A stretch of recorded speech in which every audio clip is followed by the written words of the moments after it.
Good morning, good afternoon, good evening, good whatever time it is, wherever you are. Welcome to Living Truthfully, the podcast with me, Amani Maranga.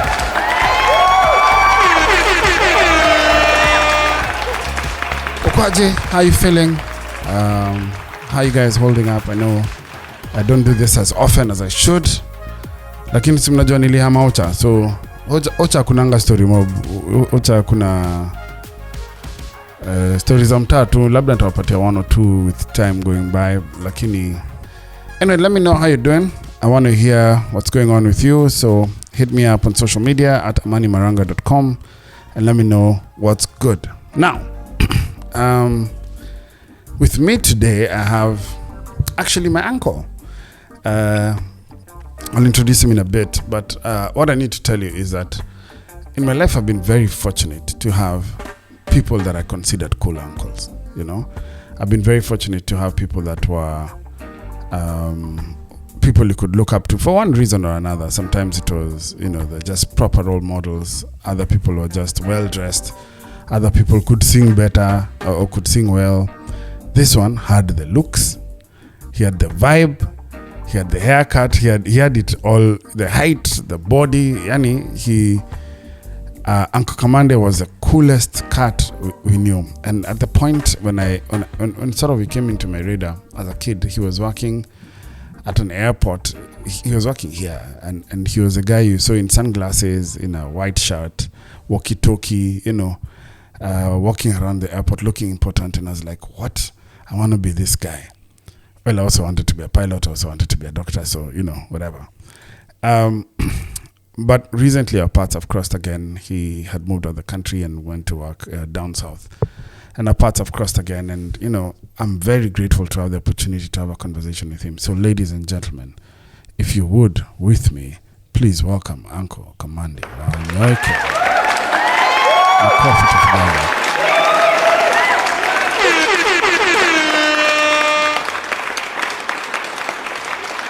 Ukwaje mzee?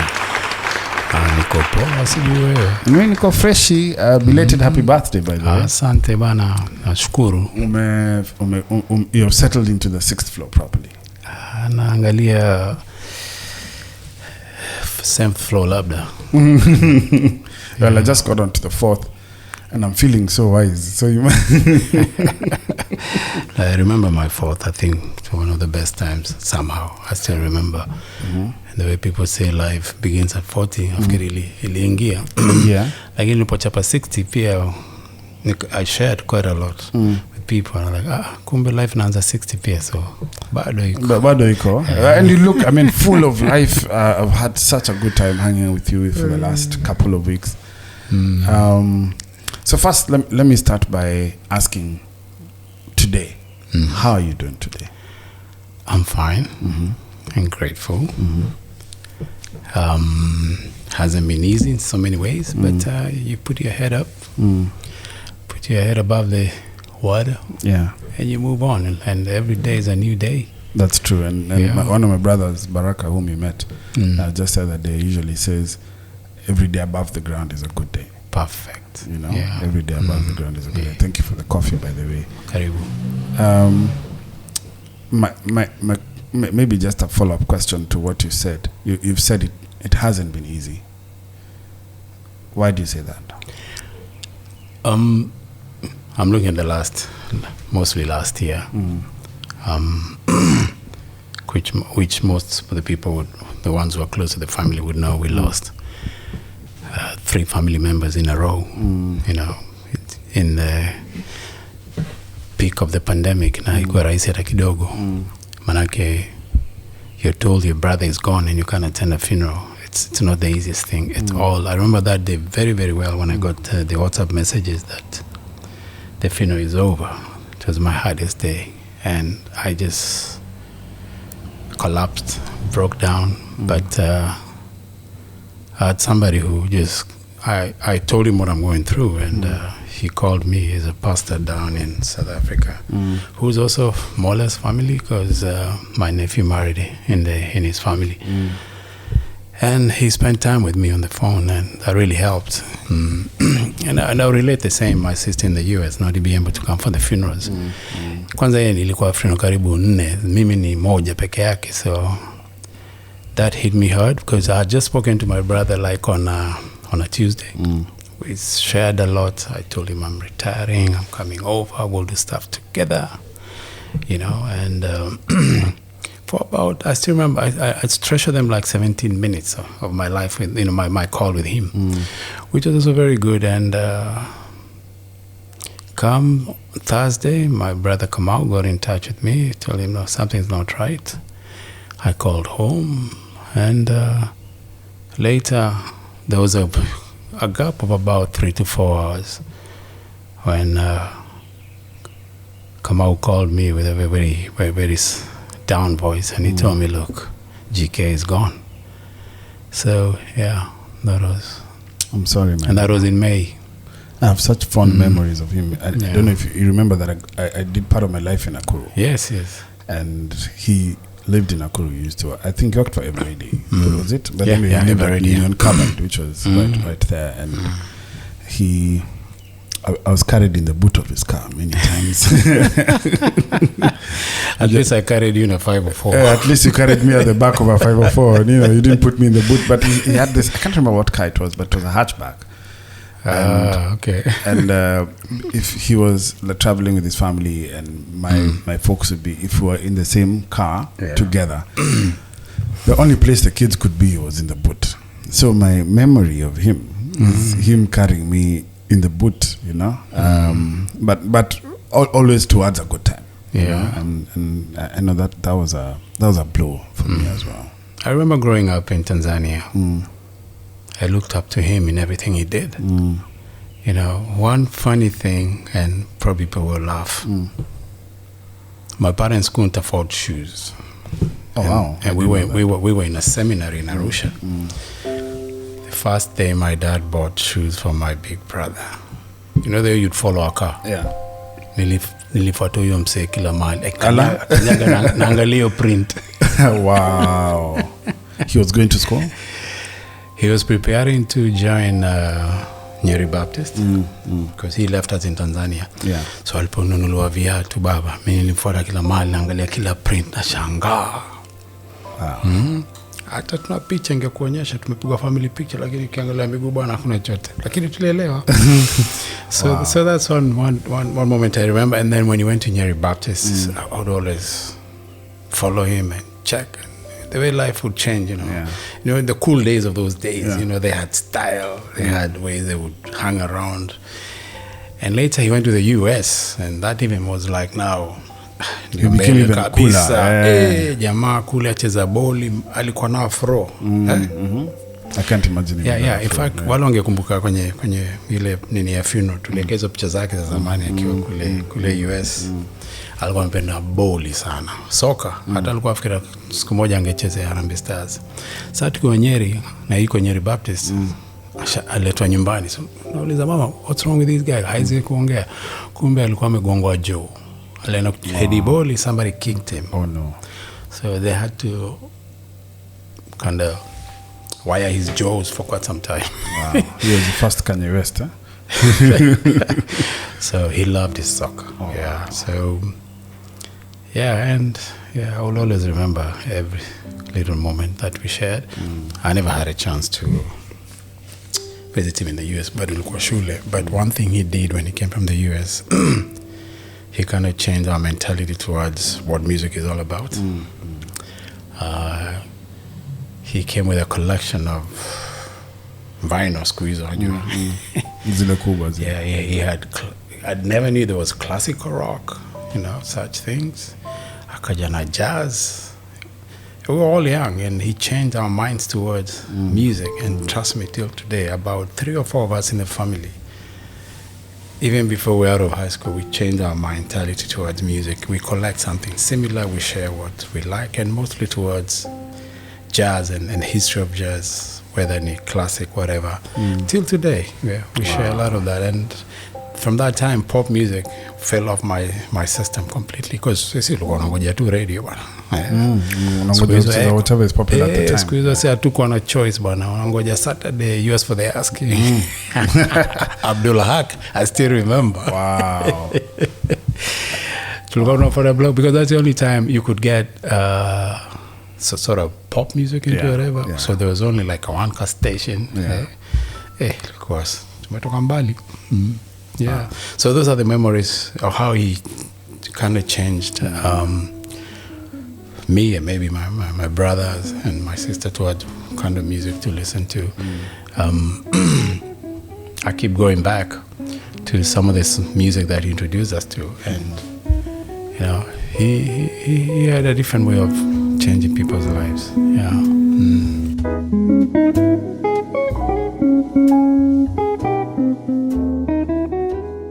Wow. Yeah, I've never had the benefit of an older brother. I'm the firstborn in my family, and the closest to an older brother I had was Mirie, my cousin, and but we're just literally about a year apart. Okay. So we were more, age mates than we were older brother, younger brother relationship, and so there was not much. The stuff we were learning together, and so I always wondered to myself, what's that experience of an older brother like? It's very good to hear that, those stories. Yeah, he was very knowledgeable, despite his degree in the US, but he researched a lot. He knew so much, and he loved landscaping. We don't even know where he picked this thing from, and he was able to influence his last-born daughter, Carol, and she just finished JQuat. And through our support, we can see what she's doing, and hopefully she'll extend the dad's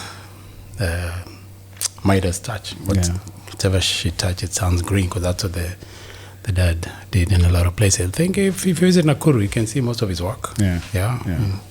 Wanakwambia ile petrol station, yale maduka pale mbele. He had a lot of following in the showgrounds. I don't know if shows still exist. It's not. It lost its glory, but it does. It still exists. Yeah, he had a lot of work. Uko orders nini, but you may study this, but you'll end up doing something else, which is still okay. Yeah. And he loved turning deserts into Greenland. If I may say that way. Wow. And we'll remember him that way. But we celebrate his life, But he left us too soon, but we are more looking at his positiveness of what he left behind. Legacy. Yeah. Wow. Thank you for sharing that. 3 losses in a year is tough. It's like 3 knockouts. It's like 3 knockouts. And I know one of them was very, very close to you. Yeah. This was dark. I remember at your birthday I shared, and I said, look, I had a very dark July last year, 2020, to be specific. For what people don't know, my son struggled a lot in life for what he went through in his own ways, because at one point I came from South Africa and we spent the weekend together. And he shared a lot with me. I think it could have been 2017 or something like that. And he told me, look, I went through a lot in South Africa. Some things I can share with you, some I can't. And he even tells me that he was happy when I took him out of South Africa, which I didn't know, but he knew. And he said some of the things would haunt him. Yeah, he doesn't know how to fix that, doesn't know how to reverse that. For about 8 years, we struggled a lot in what he wanted to do, who he wants to be. And he would have very down moments, which would put him completely off, and he would turn against me. We would fight and all that. One time he decided to cut off from me for about a year plus. And I gave him space, and I had a lot of pressure from my siblings. Look, hey, we need to help this guy. And he said, no, let's give him time. And after close to 2 years, I just saw a message, sorry, Dad, I haven't been myself. I want to apologize for who have been against you and all that. He apologized to his uncle Kamau, because Kamau was also very much in his life at that particular time, because I'm in South Africa. I needed someone to just keep tab with him. One thing I learned that time is, no matter how much he fought me, I would always fight back. Later I realized, why don't I just not fight back? And not really ignore, but accept what he's going through, and be there for him. And that's what I did. I stopped fighting. Whatever he told me, it bounced off. And eventually that worked. We became very, very close. We became buddies again, even at his age. And it's not easy. I mean, it's not easy that you're on the phone with your son, and when you finish up a conversation on the phone, you tell him I love you, and he also says, I love you, Dad. And during my birthday, he's always, look, I love you. Regardless of what we're going through, you're my daddy, and I love you. And that to me was heavy, was big. And I always share with people, I don't think I would have had such an opportunity to do that, but he went through a lot. And I remember my dates very well. He sent me a message July 12th. And I'd actually spoken to him about 2 weeks ago. We were on a video call together with his girlfriend. I'm like, guys, hey, make up your minds. I'd like you guys to join me next year in South Africa. I have some work I'm trying to bring up. Prepare yourselves. Okay, pandemic has hit in. Let's see how far it's going to take us so that you can travel. We had a almost half an hour call, because that was Monday, and that's call that, I was able to chat to him. And at Kamali Xavier. So on the 12th, could have been 12th of July, I remember very well, he sent me a message.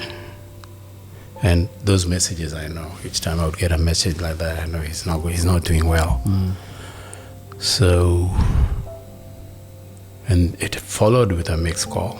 But he called me on my work line. So I told him, look, let me go back home and I'll call you on my proper line. Try to call back. He didn't pick for 2 days. I went to the girlfriend, so look, could you tell this guy to call me back? I saw a missed call. So she confirmed it. I told him he's going to call you back. Tried again, like on a Thursday. He didn't call, so it was Friday into Saturday early morning of 18th of July that I got a call from the girlfriend that he's gone. So I was able to track back the message that he sent me and the call that he was trying to call me. Maybe he wanted to discuss something about that, but the reason for him not to call back, I really don't know.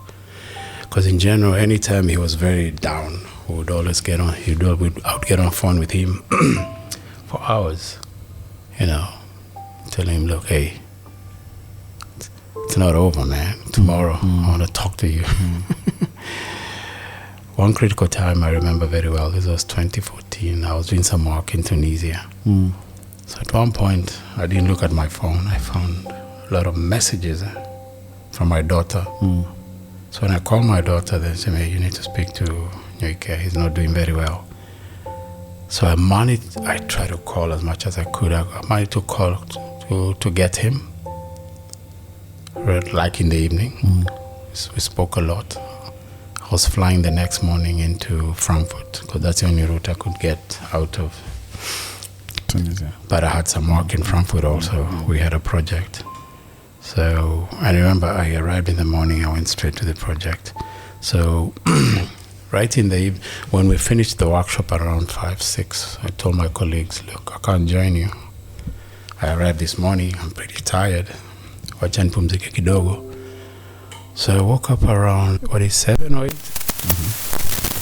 And saw a lot of missed calls again. So I was able to get him on the phone. We chatted for quite some hours.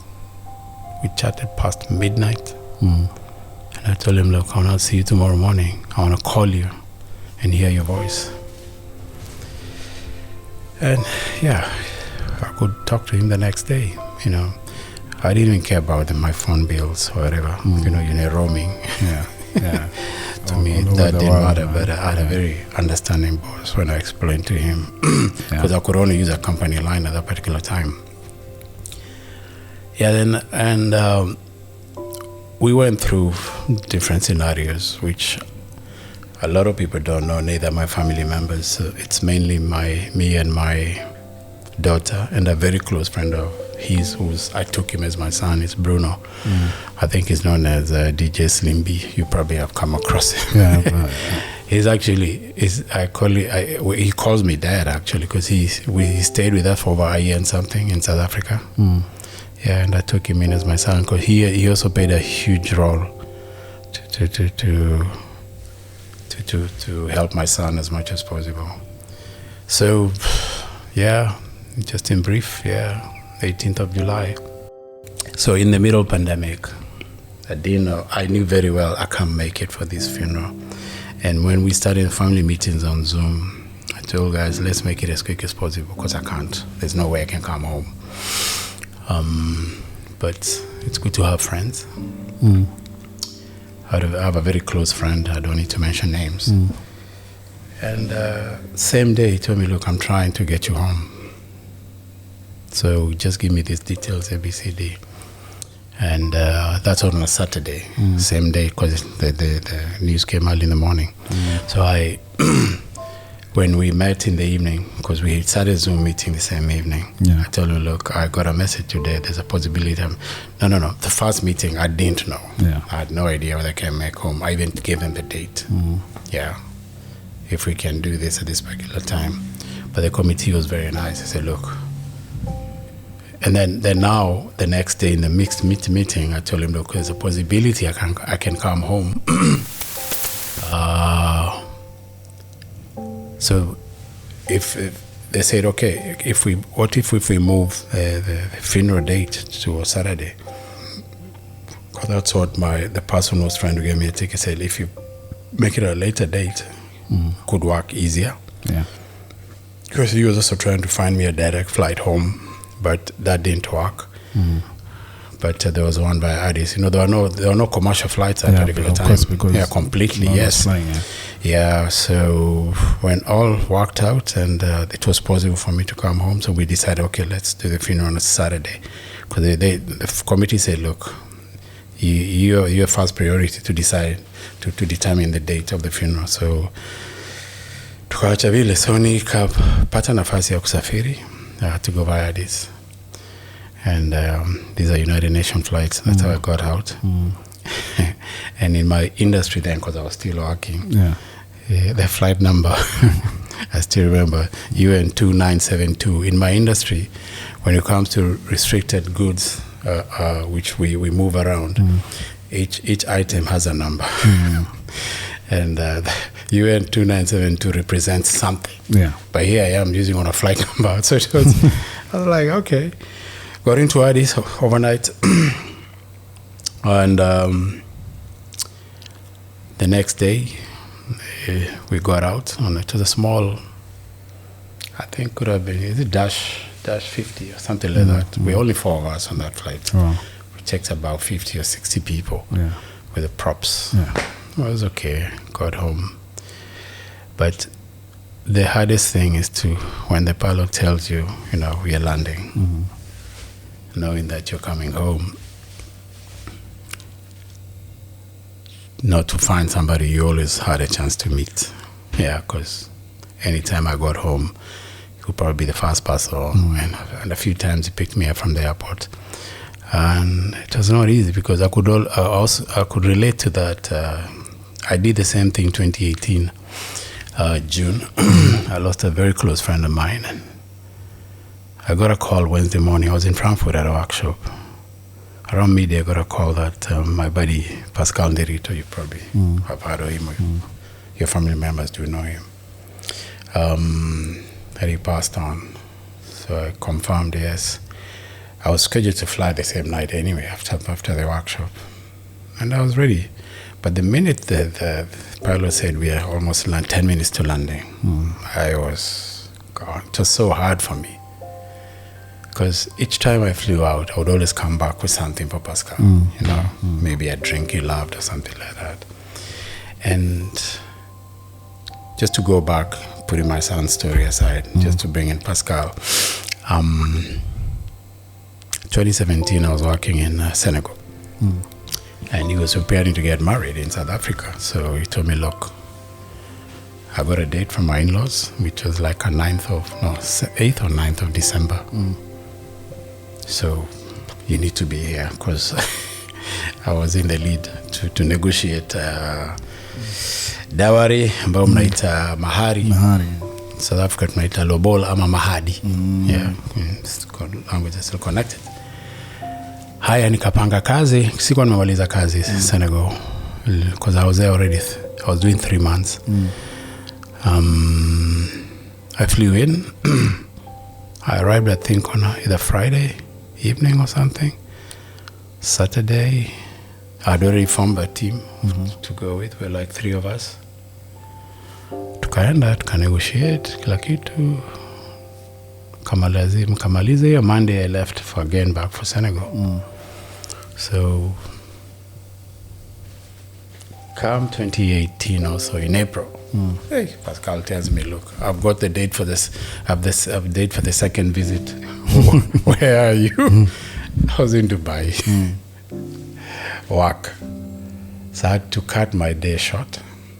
Told him, okay, I wanted to spend a day in Dubai, look around, but I can come home. Kaja home, cannot go on nae. But this time we only went the 2 of us. We went, we did what's supposed to be done. Yeah.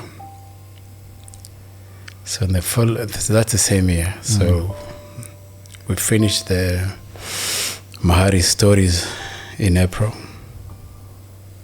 And June 27th, he was gone. Because they were busy planning for a wedding in September for the family was to come. So that's I brought that just to bring the story of flying in, coming home for to bury your son, because you're never going to see him again.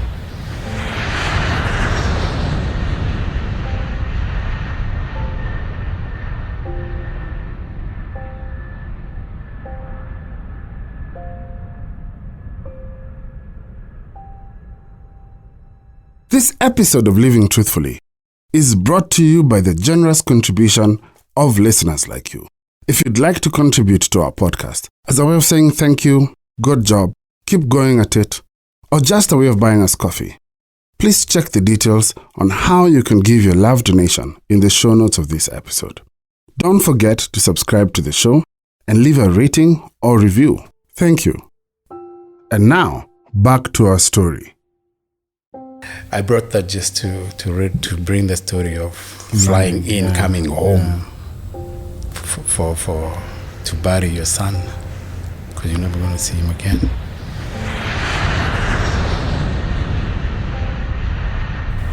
I played strong, but in between, things would always hit you. Yeah, and that's how I got into the country, I think on a Thursday. My brother Kamau was very supportive. Spent a lot of time with him when I arrived. Did the funeral, and that time self-quarantine was a must. Yeah. So I could not move around a lot. But I spent a lot of time with Kamau mainly. He was always there for me, and I'll never forget that. So siblings, don't let go, stay together. Because you don't know when you need each other. It's true, man. Because Kamau, he saw more than me. Because he made sure him and his wife Mercy and their son Iribai, I owe them so much. They stood in for me that particular morning on the 18th of July. They made everything was the way it should be and all that, and all the formalities. So yeah, I spent a lot of time Kamau after the funeral and all that, and still in quarantine I was able to visit people. And then after a week, I had to start working. Remember, I was still working, so my boss was very understanding. The good thing I had shared with him my situation with my son much earlier. So when I told him, he understood. So I started working, and my kind of work I was handing over, because July was my last month with the company last year. So I did my handovers in Nairobi via Zoom or whatever system we're using. And there's some I couldn't finish because I still had to wind up with the company. So I'll probably finish winding up with the company about September, somewhere around there. So that was number 2. And it was not easy also for the families here in Kenya, my family in Kenya, having to do another funeral. And I remember during my brother's funeral, you lost a grandfather. And Ngomba was on board very much with us, because that time you could not move between counties. So he did a lot of work for us. I don't even know how to thank him as a family. It was also easy for him to come to my parents' place and all that. And then when I heard about your grandfather, who I also knew, it was not easy. And I think from joining in one of your Zoom sessions, and that was number 2. Man, I have so many questions, but I feel free. I think the question I want to understand, and let me tell you that I think this is very appropriate to discuss now, and I'll tell you why. Because I think in some ways, I'm not trying to trivialize the grief that you're going through, but you've gone a year ahead of a lot of my friends who've lost. I have a friend who's lost her dad this week. I have a friend who lost a mother-in-law last week. My timeline on Facebook and Instagram is just full of people who've passed on.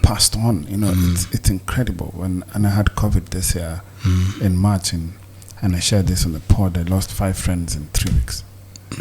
Not people I knew, friends. And in a sense, I think sometimes we benefit when we process grief together. When you hear people's stories, then you're able to put words to your own emotion, and so I think also, just as you share, I think the opportunity is also for people like me who've not been able to process some of the grief, and probably a lot of people who listen who are going through the same. I think the first question I want to ask you is, what were you thinking in the flight as you were coming? You've talked about the landing, the last 10 minutes, but all through this maybe 5 hours to Addis, I don't know how long it was, 5-6 hours to Addis from South Africa. It's about around 5, because you leave in the afternoon. You're there by 8 in the evening, and then another 2 hours from Addis to here. What are you thinking? What's going through your mind? What I did, and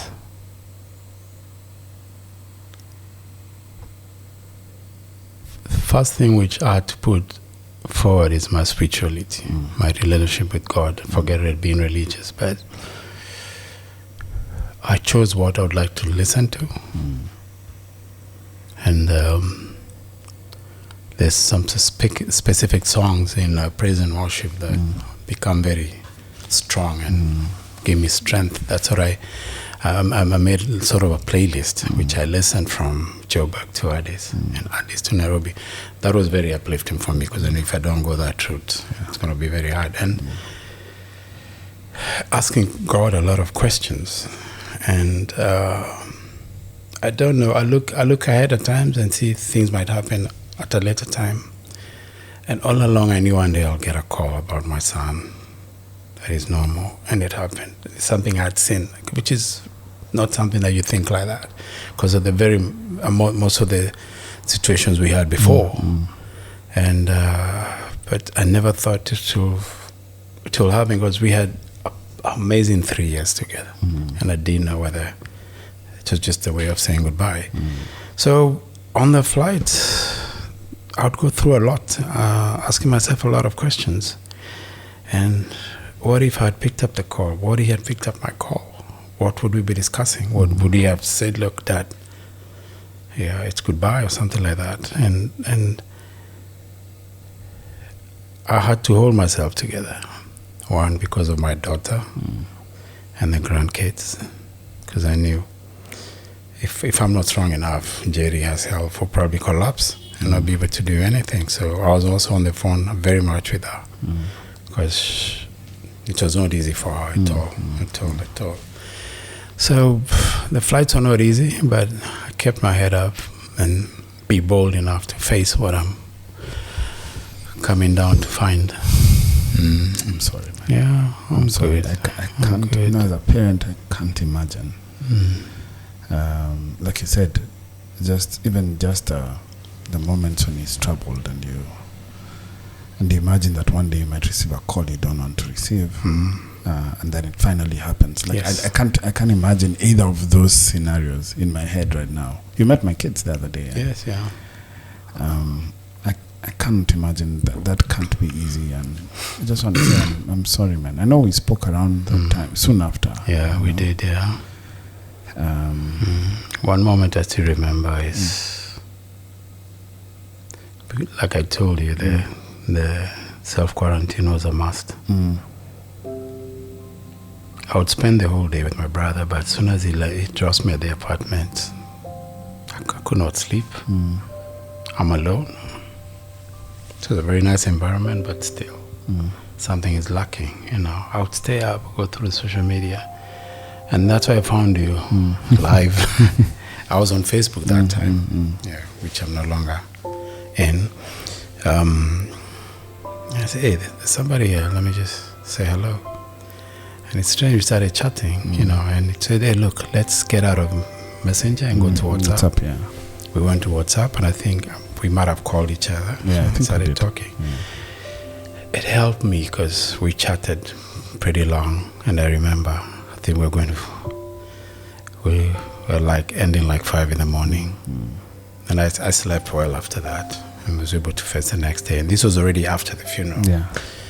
Yeah. So somehow, and then during my stay in the area, we met again.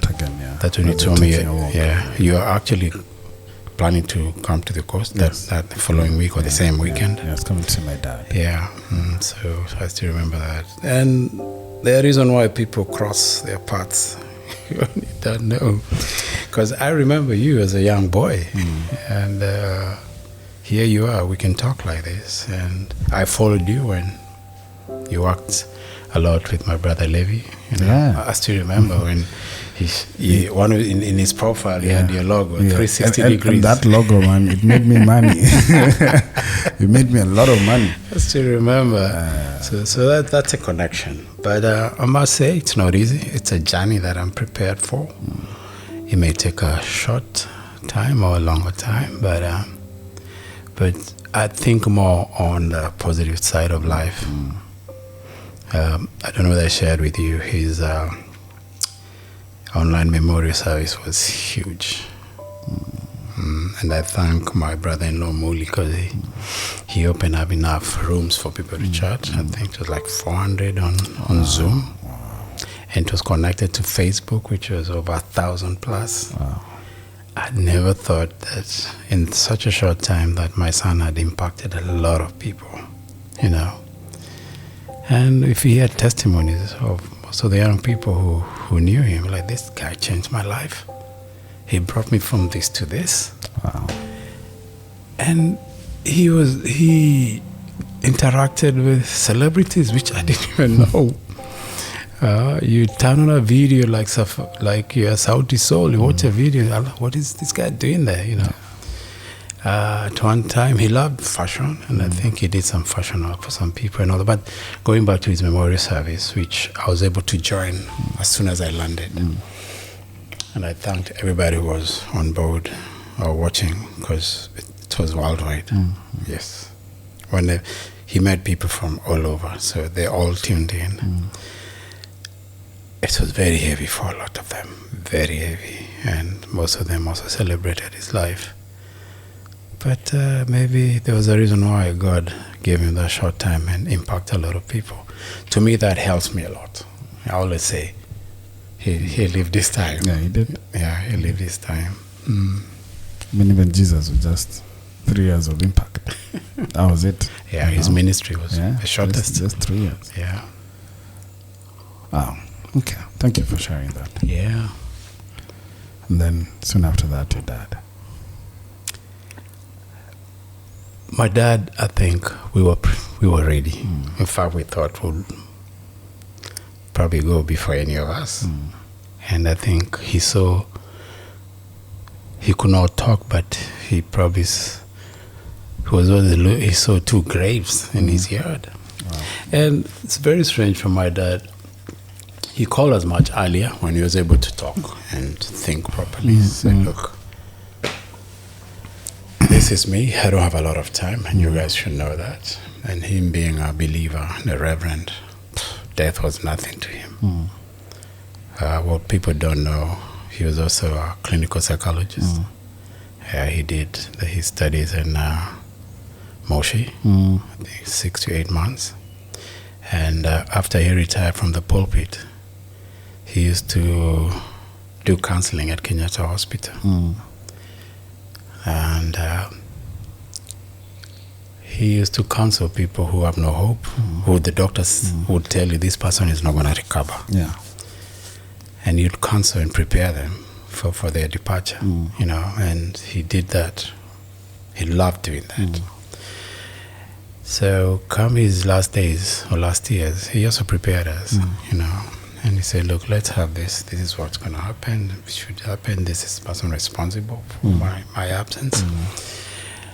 And because he prepared, he had already indicated to us that he's not afraid of dying. He's done his time. So that kept us ready for his time. And he said, look, when my time comes, I want a BCD. So he took my older brother, because they were in a lockdown together, even previous. I mean, anytime he was free from Nakuru or his work, he would always go back to my parents' place, spend time with them. And what happened during the lockdown found him at home with them. So it was very, very helpful for us, because my dad needed help in so many ways. So they were friends, you know, despite whatever might have happened earlier, but they grew as buddies. He would always update us and all that. So he had prepared us, and he showed my elder brother, look, if I would like to rest here, when he was able to walk, he showed us the ground. So we told my brother, then can you, because he was a landscaper, just prepare the ground the way the mzee wants. Yeah. Only to know he was the first one to be laid in that ground. So he also said, look, mzee said, look, I'm going to sleep. Don't bother about expensive suits, pairs of shoes. No, I don't need that. I'm going to sleep. Find me a pair of PJs. Trust me. During the meeting, I think we sent Levi and Mercy, Kama's wife, to go by, and they went to Woolworths for a nice pair of PJs, a nice pillow, and a nice cover. Wow. And that's how we laid him exactly the way he wanted, you know. And that's strange, his funeral, we couldn't do much because he pastored a lot, he taught a lot of people in the seminary and all that. And they took over running his program, because he mentored a lot in his years in the ministry, from Tanzania into Kenya, into his retirement. They took over and they did everything up to the graveside. And that's the work he had already done for himself. You know, there's a Kikuyu way of saying that, you know, good people bury themselves. I don't know if it's just Kikuyu, it's probably an African saying, you know. And I remember attending your dad's service at Regis. Yes. there was that sentiment, just you know that everything that is needed is already done, and you have such competent people around. You have people who can move the nation for him. And I was in a way inspired by him. I ended up, I think that was September. Was it September or October. When in December I buried a friend as well, very close friend of mine. And I remember, like your dad, just people rallied around him. I chaired the committee of his burial, but I barely lifted a finger. Good people bury themselves. Wow. That's been a heavy year. Yeah, that's my dad. What you said, saying in Kikuyu, there's also one says, Modo etikaga e moyo. You bury yourself when you're alive. Yeah. And it's determined by the number of people who attend your funeral. In fact, for my dad, we were lucky that there was COVID. That would have been 1,000 plus. Yeah, he did so much in his ministry days. That was my father. I used to make fun of him when he used to complain about his legs, before he went on a wheelchair. And I'll tell him, Dad, because you're like this because you never played sports with us. I remember one time in seminary, because my brother was crazy about soccer. So, and the seminary in Arusha had amazing facilities. So they went on the ground on a soccer pitch with my dad. My dad kicked the ball and never came back. I think one of his big toes had a problem. Wow. He never came back again. That's the last time I saw my dad kicking a ball. Wow, that's funny. And he was very supportive, and I was very active in basketball in school. During my high school days, I made it to the high school team, and I remember one time we were traveling from, I went to Mombasa Baptist, for those who may want to know. And Mombasa Baptist was known for basketball even today. Would have trips to every year.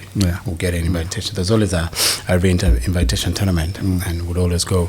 So in between, would stop. I remember one time we were to play at Sharimori Baptist on our way. And I told my parents that I'll be there, but there was a delay. We didn't. We came a day after. Oh, wow. And they had traveled all the way from Embakasi to come to Sharimori. To come and watch me play. So it never happened, But I remember very well in terms of sports. He never had a chance to see me play. I still play basketball today just for fun. And I find that very impressive. I played some last night for about 2 hours in Ukunda. I loved it. Because basketball, rather than sports, it doesn't matter whether I know you or not. The boys I found yesterday, I only knew one boy the day before, 16-year-old, but they are the older ones. Yesterday they came by. I just need to tell you my name. And the next thing you need to know how I play and how you play, and that's it. That's it, yeah. And the game creates a level playing field. And I did that yesterday. We chatted a bit. I told them I might come back today, but 50-50. So I played basketball almost all my life. I had taken a gap, and then when I moved from Pretoria to Kempton Park. I looked for a place to play. I remember my son and his friend Bruno, hey, there's some courts we can show you. So I found one court, some guys that would play on Sundays, and then I started showing up, playing up with them. And they had formed a team. They said, look, we're looking for leadership. Or coach, are you able to come on board? I played hard to get for quite a while. Yeah. Eventually I accepted. And we joined a local league of our district, but for about a year, they had played a year before, so I went to the second season, and then we realized this is not the place where this team should be. So 2019, we decided to join a different league, pretty expensive, but more organized. And that's where my team is even now. I think we have a game maybe in the next 1 hour. And even me being here in Kenya at the moment, I'm still running things that still listening to me what needs to be done. I normally say it's giving back to the community. There are a lot of young people there we mentor, and I like that. And we formed a family. When one is down, we sit down together and help each other out. And that's not going to stop. Not now. You talk about basketball with such passion. And I want to talk about that for a little bit. Not just basketball, but passion, You've had a career in aviation for the longest time. And you're one of the people who have just sustained, one environment, and you're passionate about it, I think you've retired from formal employment now. I took an early retirement. South Africa is 55 and above. You can take a retirement. The retirement age is 65. Oh, wow. So you took an early retirement. Yep. But tell me were you able to balance career and family well? Did one suffer? Travel in a place, in a job that you travel so much, you're not able to, in a sense, put down roots. What does that do for your perspective on family? I guess the timing. Remember when I went to South Africa, I was already divorced. But my kids were in Kenya. I laid some terms because they asked me. I did not ask for move to South Africa. And I told them, look, my kids are this age and I just can't cut off. No, we'll help you get home maybe after every 2 months. I said, fine, that's okay. So I could attend school events. I would arrange, they would send me information earlier, come to the school, the all-in-one school, so they're in a boarding school. So that helped. And I would visit when I can. And then also school holidays, mostly December holidays. And that I'd already moved to Cape Town. So they would come and spend time with me. So it was only slightly difficult, but I had help when they moved to South Africa after the loss of their mom. I was in Cape Town then. They came and joined me. I didn't travel much because I told my boss I really can't. So the farthest I would go was Joburg and back for meetings. And I think I only did that once. But my boss was also very understanding because they had just come into my life. We need to spend time. And I could not go very far, but they were very independent. So I had a neighbor, or rather the lady who connected me to the owner of the house. She also offered to help. Wow, she would take them to school, make sure they've shopped. And Jerry was very elderly. I would stay on the phone with them. They would cook, picked up. It's only happened once when we were in South Cape Town. When we moved to Pretoria, I had the Moolies, it worked pretty well. It's later when they grew up and left South Africa, and it was not a problem. And I guess when children grow up, they grow up. We parent kids to give them independence, But then, guy to guy, then the question for me is, how do you figure out, whether you want to get married again, whether you want to get into a relationship, a long-term relationship? Does it help that you're still, at that time, still moving around? Did you have the same trouble? I don't know. I'm trying to get into one, but I keep feeling like I'm not able to. Hey, brother, that's deep, man. I don't know. That the thing people say, once bitten, twice shy. I don't think I relate to that. I had a few relationships, but they probably come to an end when they had to. I can't talk about marriage because I don't know.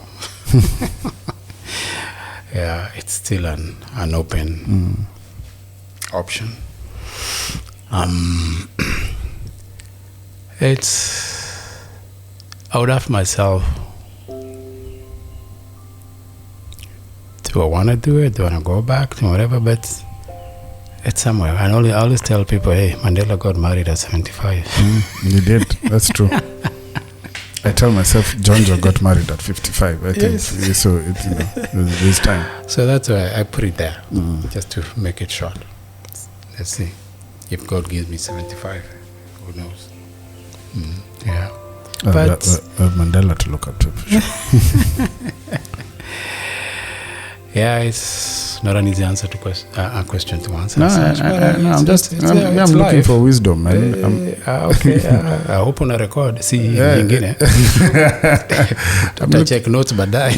I'm looking for wisdom kwa sababu unajua kwanza nimeshuka nimeongea Kizungu sana mimi because I miss Kiswahili. My connection to the language, both Kikuyu and Kiswahili, was Pascal. My mad friend. If we went somewhere with Pascal and people don't know him, I would introduce him and apologize in advance to the people, whatever might come out of his mouth.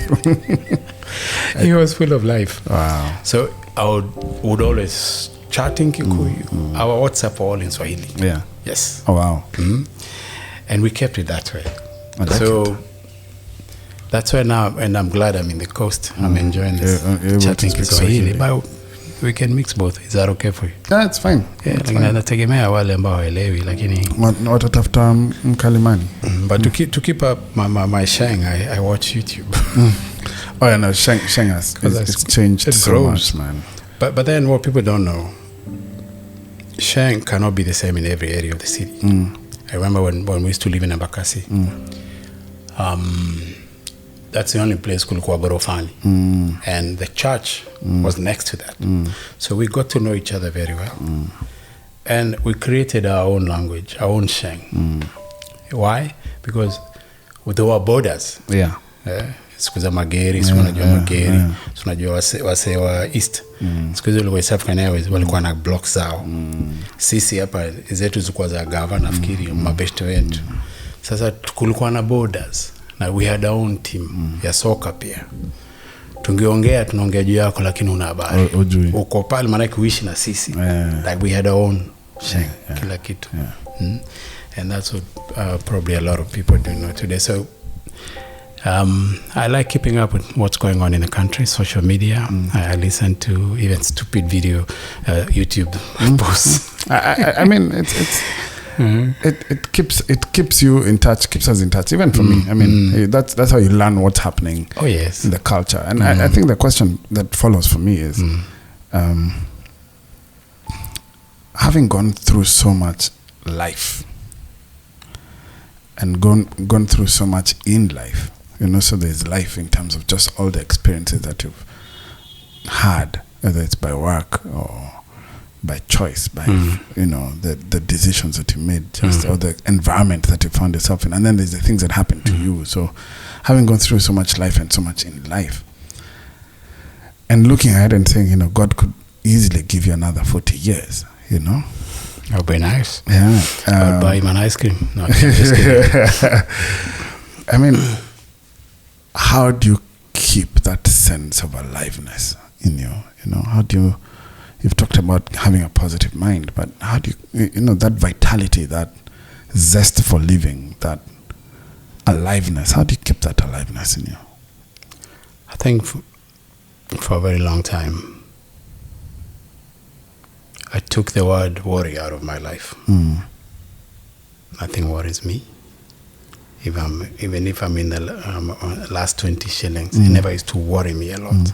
People around me will start panicking. Oh, there's only... So what you going to do? Kiende imeenda. Ukinunua hiyo soda. Si mbao tena. Mesikia. And because of having gone through a lot, I was like, why should I worry? Because you worry so much. What's going to happen tomorrow? It's not your time. Mungu akisema na kuchukua leo umeenda. Sasa hizo worries za kesho zinakusaidia na nini? And I've got into trouble because of not worrying.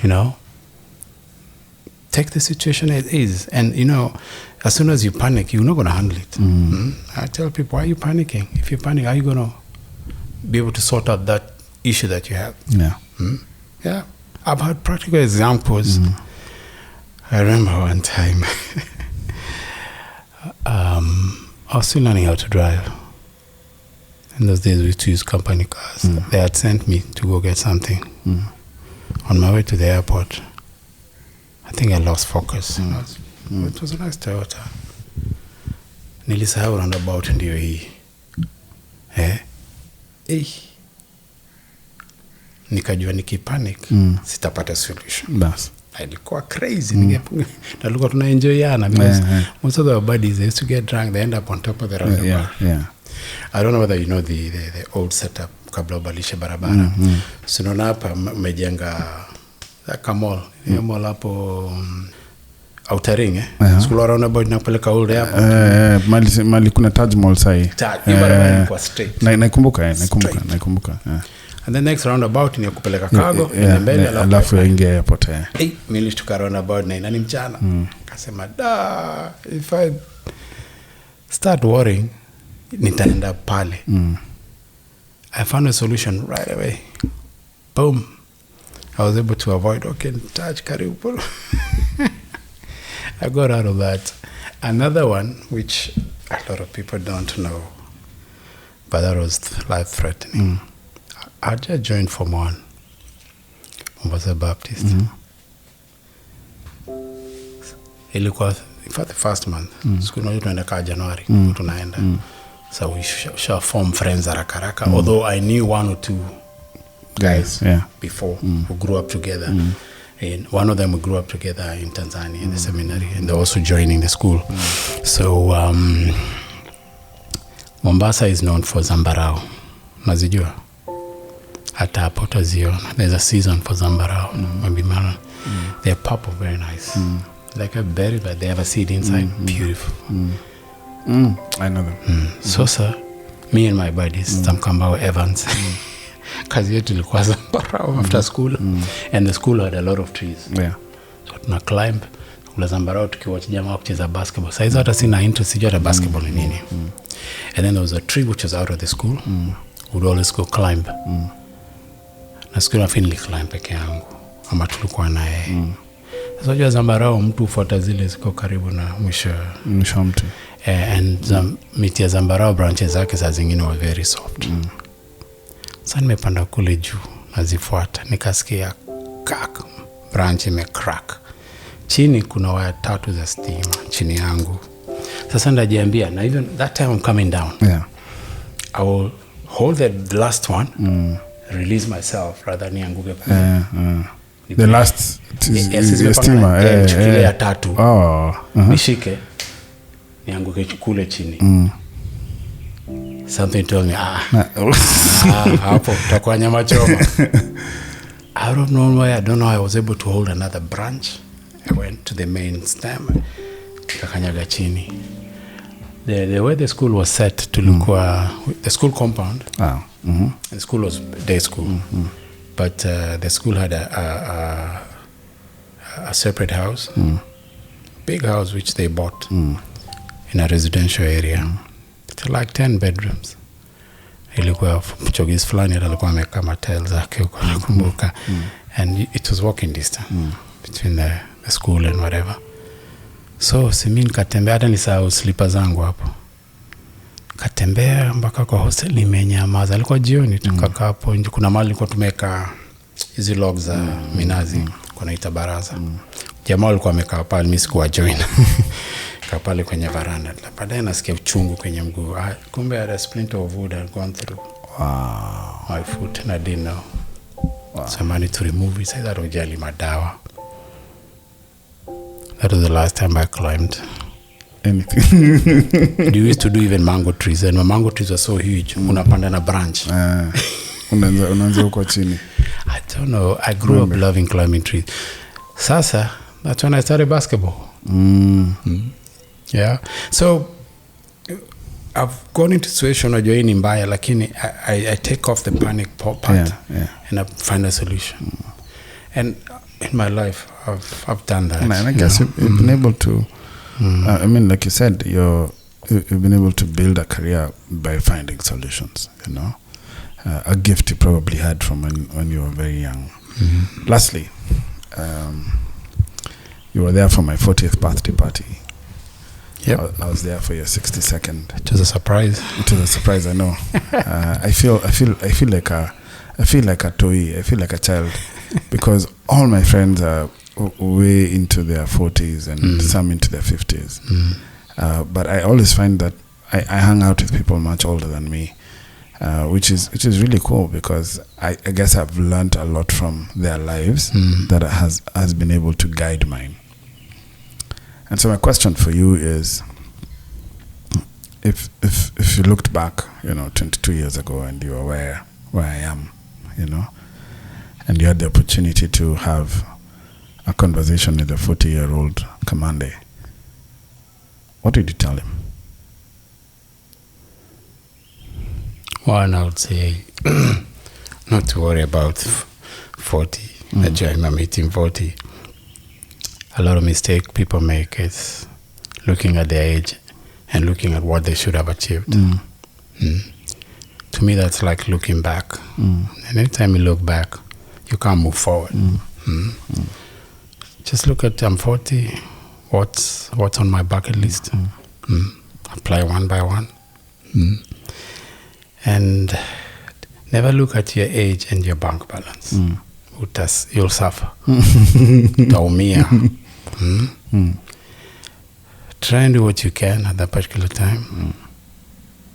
And one mistake we make in life is working so hard without spending time with ourselves. Ukisikia kesho unataka kwenda Seychelles, enda.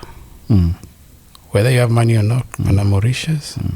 Ukisikia kesho utakupeleka watoto sijui wapi, jaribu. Or unataka spend time now, do that. But don't set a target. By 50, I should have bought like 5 houses. Yes, you can. Maybe you're lucky, utazinunua. Like at the end of the day, are you happy? No, because too much pressure. Happiness is not things. It's not things. So don't base property versus happiness. Most important thing, am I in good health? Am I taking care of myself? Am I in a sound mind? Can I think straight? And then you tell God, thank you for 40 years. That's what you do. And probably that in a short form. Okay. Well, I'll take it. Tell you, I'll take it. And take challenges in life because they're there. They'll come your way. Yeah, it's how, like you say, you find yourself spending more time with people older than you. I don't know. It's something in me. It's the opposite. Perfect example. The day before yesterday, I found this 16-year-old on the basketball court, and we tried something with him, and he kept asking me, "Have you played ball?" So, you play like that. I used to play a long time ago. I was not that good. Then he's trying to do something with you. So I asked him, where did you learn basketball? Are you playing in a school or anything? How old are you? He said, I'm 16. And very strange, you told me he's learning basketball from YouTube. Told me he doesn't belong to any team. He doesn't belong to any school. And I can see, and I told him, you have a future. Keep doing it. Don't pick bad habits on the basketball court, because we have that. And he's also very close to my height at 16. And I also met him yesterday. To me, it's the opposite. I relate to young people. I can work with them. Yesterday, I had like 3 young guys, kids, learning to play basketball. And I could tell them, okay, this is what you do. I tend to mix also with the younger generation and helping them out where I can. So it works. You towards the older, I go towards the younger ones. And maybe it will flip for me sometime. I know you have a game to watch, but I want to say thank you. I want to say thank you for many things. First, thank you for being a cool uncle. that was, I mean, you gave me some I got excitement. some grace. Movie. Yeah, But I don't use color, usijali. Hata hiyo mvi inakaa poa. I told you I can't go to a club with you. I'll have no chance of picking up a chick with you. I don't club, but take me to a nice jazz thing. Yeah. We'll sit down. I know. We'll share moments. We'll go. But either way, there's no way I'm going to a place I would have potentially gotten a date. Not with you around. Bwana nakuogopa. Asante. Nisikia nashukuru bwana. Thank you for picking me up when I was a kid in Nakuru that day in the 504 with Coach. Coach, the matatu driver. He was a matatu driver. I know he's a matatu. The other day we were sharing the way he stepped on that 504. I'm like, yo, and I'm the one who had the car. Yeah. And I'm like, yo, I'm supposed to sell this car, and the way this guy is driving, it might not make it, But thanks so much. But more importantly, the last couple of weeks and. That has been, I mean, I guess from last year, but more so this time that we've been here together, has been very rich and fulfilling for me. It's good to know. And let me say this to you, Uncle Kamande. My life has not been easy either. I know you shared some bit of I've gone through my own troubles, both marriage. Financially, closing the business, mental health, going into depression, and what I found is that if we lean into it, our pain can find purpose. True. And for me, this right here that we're doing this podcast is evidence of my pain finding purpose, being able to use that, that I went through to create a safe space for people like you and me, men, to just talk as brothers. I was sharing, sorry, to cut you short. I was sharing someone a few days ago. It's not how you start, it's how you finish. It's how you finish, it's true. Yeah, it's how you finish. And so I want to tell you, man, that I think you're right about the life just beginning, even for you. And I'm very confident that in the next chapter of your life, there's going to be a lot of significant stuff that you'll do. And a lot of it will come from the fact that you've been able to go through these experiences and use them for the benefit of others. And today you have. So thank you. Asante. Karibu. Wapi lunch? Niko kwako bana, niko kwenyu. Mimi mgeni bana. Haya basi tuite ndugu yako Ndomo. Ninkaribishwa. Tumite ndugu yako aje alete lunch, lakini thank you very much as you travel back to SA. I look forward to I'll come visit. I look forward to seeing your new business. I'm very excited about that. I got a note yesterday from my partner. He said, look, something came up, something very good news I can't share with you on the phone. You have to come and tell you face to face. So that's something I'm looking forward to. All right. And I'm looking forward to more good news. Yes. Travel safe, man. Thank you.